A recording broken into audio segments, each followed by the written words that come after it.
हम लोग पढ़ने जा रहे हैं स्ट्रक्चर ऑफ एटम। क्या होता है एटम, देखते हैं। The smallest individual and industrial part of the smallest entity of elements, मतलब यूनिट। जो सबसे छोटा पार्ट होता है कोई भी एलिमेंट का, उसको हम लोग एटम बोलते हैं। Simple simple. अब देखो, ये जैसे हम लोग ये ड्राइंग दिख रहा है, इसमें ये मान लेते हैं हम लोग एक एलिमेंट है ऐसे शेप का, ऐसे है नहीं, होता नहीं है, बट मान लेते हैं। तो ये सोडियम है, हम लोग सोडियम का एक बना लिए ऐसे जस्ट। तो इसमें जो छोटा छोटा छोटा छोटा पार्टिकल से मिलके ये पूरा बना होता है। तो जो है वो हम लोग का छोटा पार्टिकल, उसको हम लोग एटम बोलते हैं। जैसे ये AU में दिखा हुआ है, गोल्ड का होता है। कैसा होता है एटम का शेप होता है स्फेरिकल, ठीक है, स्फेरिकल शेप का होता है। दूसरा, अब देखें हम लोग तो न्यूक्लियस। एटम जो होता है वो कैसा होता है, तो देखने में ऐसा टाइप का होता है। उसके बीच में न्यूक्लियस होता है सेंटर में, ठीक है। और ये चारों तरफ ऐसे ऐसे हम लोग का बाहर में ऑर्बिट होता है। उसके बारे में हम लोग पढ़ेंगे आगे। सबसे पहले बोला गया था कि एटम जो है वो सबसे छोटा पार्टिकल होता है एटम एलिमेंट का, उसको हम लोग आगे डिवाइड नहीं कर सकते। बट फिर बाद में पता चला कि नहीं, हम लोग उसके अंदर भी उसको डिवाइड मतलब एटम को भी डिवाइड कर सकते हैं। उसका और भी छोटा छोटा पार्टिकल्स है जिसको हम लोग बोले सब atomic particles present in atom. तो वो क्या क्या था प्रेजेंट उसमें देखा गया। तो फिर पता लगा कि उसके अंदर जो है हम लोग का न्यूट्रॉन है, इलेक्ट्रॉन है, प्रोटॉन है, ये तीनों भी उसके अंदर होता है एटम के अंदर। न्यूट्रॉन पे नेगेटिव चार्ज होता है, इलेक्ट्रॉन सॉरी मैंने गलती से लिख दिया। न्यूट्रॉन पे कोई चार्ज नहीं होता, ठीक है।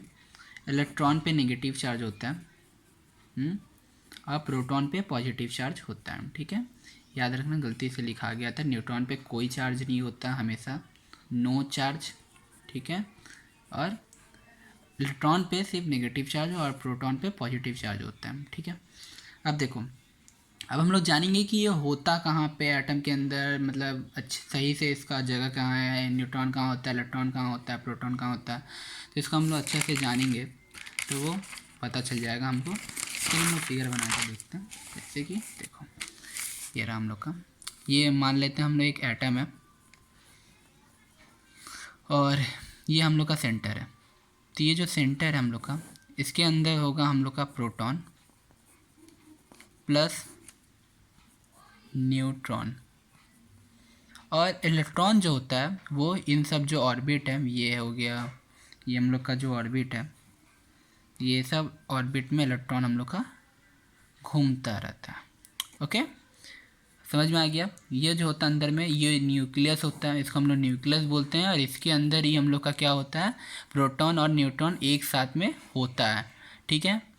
न्यूक्लियस के अंदर प्रोटॉन और न्यूट्रॉन होता है, न्यूक्लियस के बाहर इलेक्ट्रॉन होता है जो कि न्यूक्लियस के चारों तरफ घूम रहा होता है, ठीक है।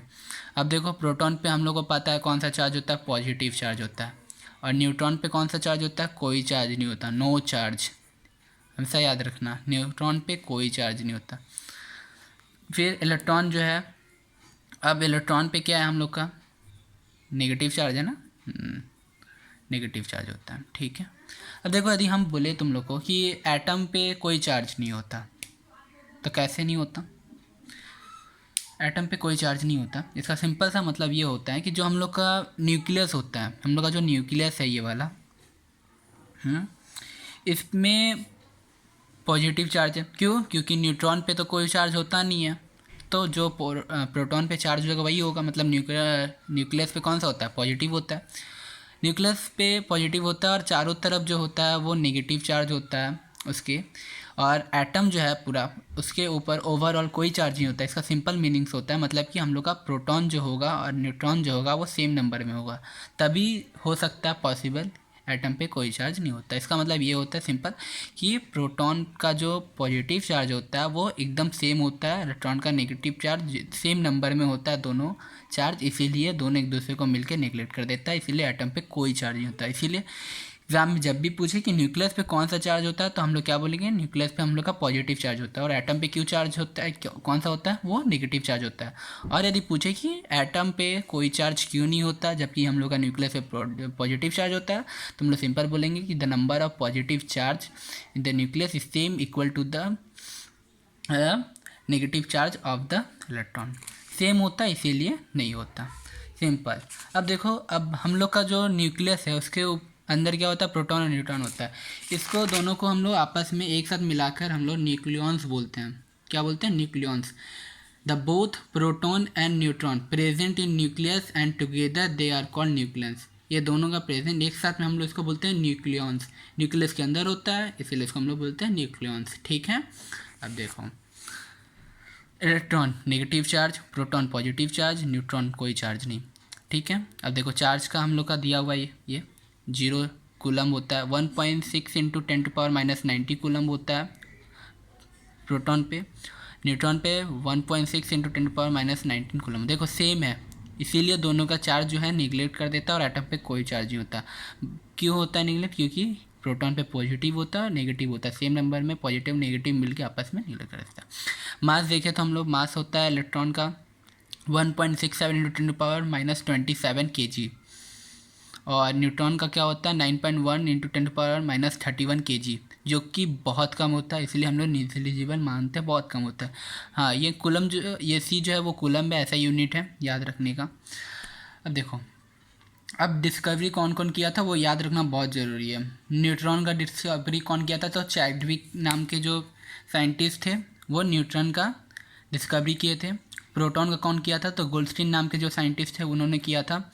इलेक्ट्रॉन का कौन किया था, तो जे थॉमसन किए थे। प्रोटॉन को हम लोग कैनल रे बोलते हैं और इलेक्ट्रॉन को कैथोड रे बोलते हैं, ये बहुत ज़रूरी याद रखना है, ठीक है। यहाँ तो हम लोग पढ़े एटम के बारे में। अब एटम के बारे में हम लोग पढ़े तो एटम के और बाहर के बारे में पढ़ेंगे, फिर इलेक्ट्रॉन के बारे में पढ़ेंगे। यहाँ तो हम लोग को समझ में आ गया कि हम लोग प्रोटॉन न्यूट्रॉन इलेक्ट्रॉन क्या क्या है। अब हम लोग इसको थोड़ा मोड़ा जानते हैं। अब ऐसा नहीं है कि ये सब हम लोग के लिए अब नया नया है, क्योंकि हम लोग ऑलरेडी पढ़ चुके हैं इसके बारे में थोड़ा सा, ठीक है। तो अब जो है हम लोग का आता है एटॉमिक नंबर, मास नंबर क्या है, वैलेंसी क्या है, ये सब चीज़ें, ठीक है। एटॉमिक नंबर जो है कुछ नहीं है, बस हम लोग का टोटल जो नंबर होता है इलेक्ट्रॉन का और प्रोटॉन का प्रेजेंट होता है एटम में, वो होता है हम लोग का एटॉमिक नंबर।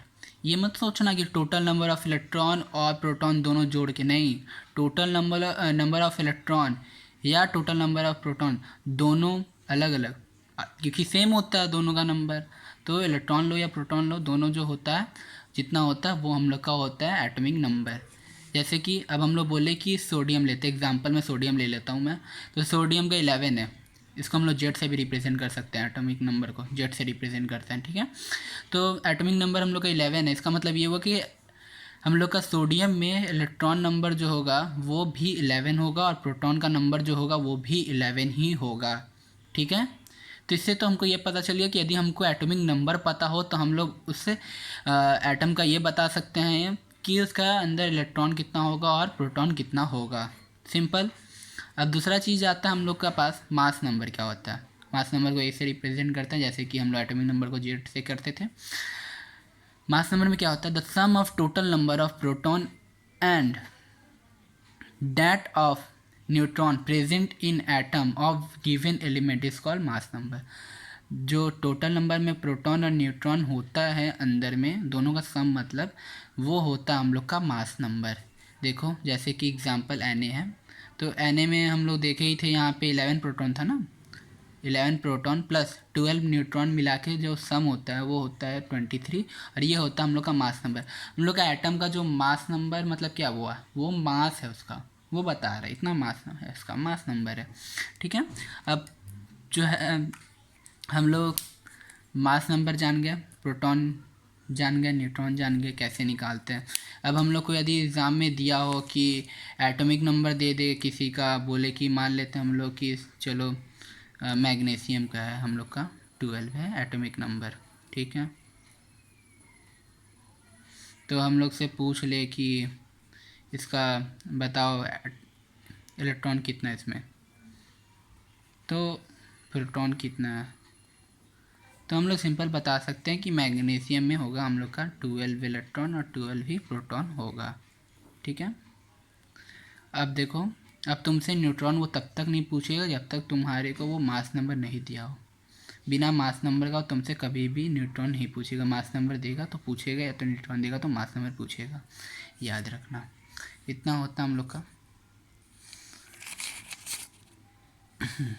अब हम लोग इलेक्ट्रॉनिक कॉन्फ़िगरेशन पे जाएंगे कि ये इलेक्ट्रॉनिक कॉन्फ़िगरेशन कैसे होता है किसी भी एलिमेंट का, क्योंकि इलेक्ट्रॉनिक कॉन्फ़िगरेशन जब तक हम नहीं जानेंगे हम लोग किसी का भी वैलेंसी नहीं जान पाएंगे। वैलेंसी नहीं जानेंगे तो हम लोग को पता नहीं चलेगा कौन किससे रिएक्ट करेगा, क्यों करेगा, कैसे करेगा, वो हम लोग सीखेंगे। तो उसके लिए मैं अलग वीडियो में बताऊँगा। ठीक है, आज के लिए इतना ही। बाय, धन्यवाद।